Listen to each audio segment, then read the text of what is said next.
Welcome back to Dr. Supercoach, and in this video I'll be discussing the upcoming captaincy selections for round 15 coming up.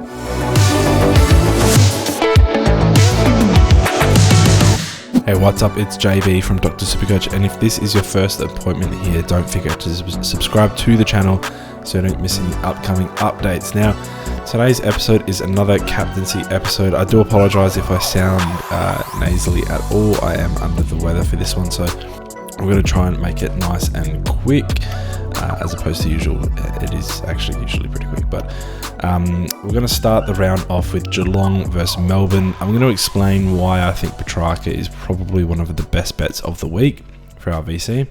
I like the Geelong midfield dynamic without Dangerfield for opposition teams coming in, whether or not it's at GMHBA Stadium. So I think Melbourne will be at least competitive, if not winners in this one.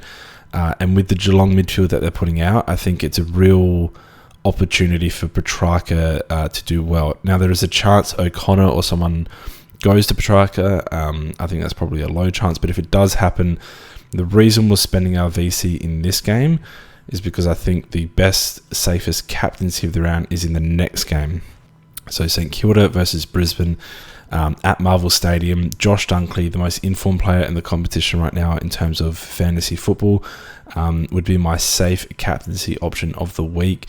Now, I don't love the matchup of St Kilda. Their midfield is very hit or miss at the moment, but just the form of Josh Dunkley, worst case scenario, he gets us a low ton, 110, 120 range. But in the form that he's in, you just have to ignore some of the other factors. Unless he was guaranteed to get tagged, which I think Neil is still the taggable player, but I don't think anyone gets tagged in this one. I think it's definitely Josh Dunkley for me. Now, just to discuss, I'm not big on Tom Stewart here against Melbourne. Even though it's at GMHBA, which I usually do enjoy. I'm not big for Sinclair or anything. I don't actually mind Sinclair, but not with Josh Dunkley in the same game. That then limits our options. So we've got Tim Taranto not playing.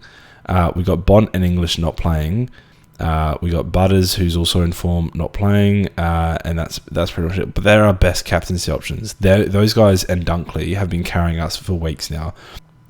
Kieran Briggs not playing. He might be a sneaky one for coming weeks, but if you're holding on to him, Sydney versus West Coast.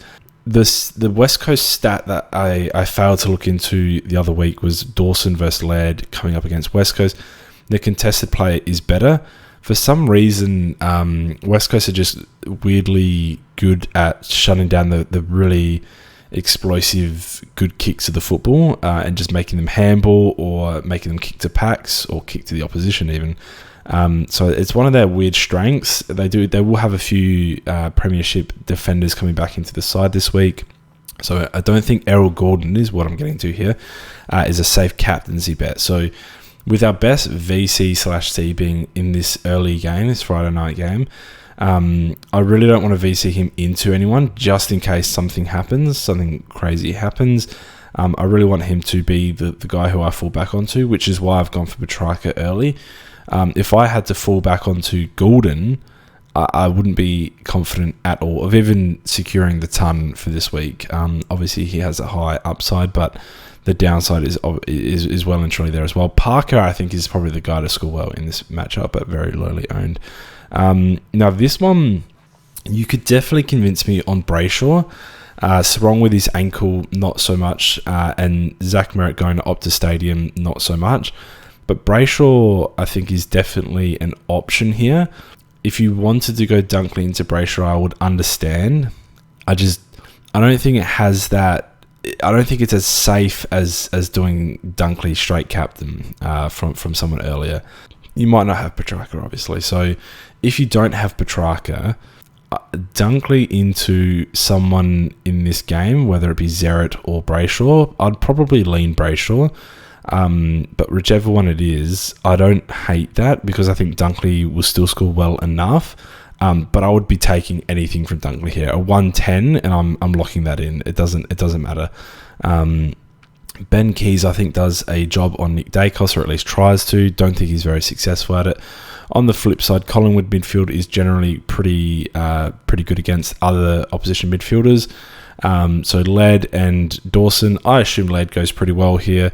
He might actually be better than Brayshaw. Going Dunkley into Laird is definitely a consideration this week. Dawson in his form, not so much, but I think Laird is actually quite safe here.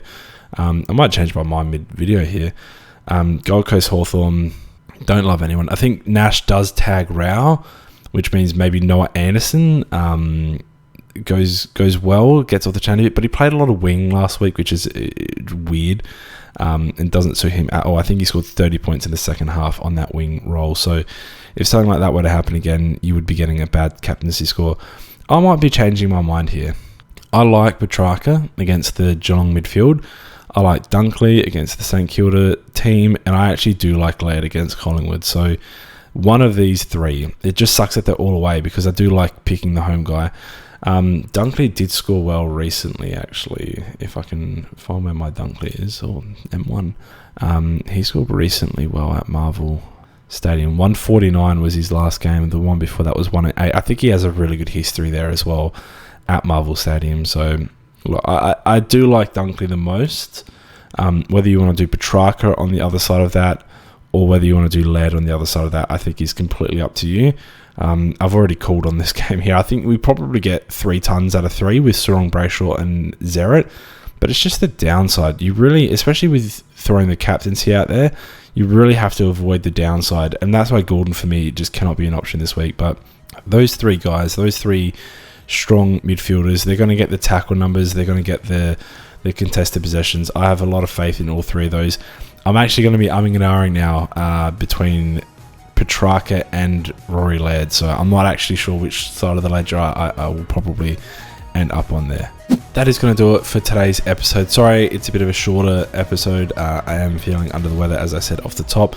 Question of the day, obviously, who have I missed? Who are you going to go? Who do you pick out of Petracca and Laird to go bigger this week? I'd love to see your comments on that. Obviously, if you did enjoy this video, then you'll probably like some of our other content. It's mostly just captain stuff at the moment, but we will be branching out hopefully very soon, and you can support us on the Patreon or via our merch store, link down below. Thanks everyone for watching, and I'll catch you guys next week.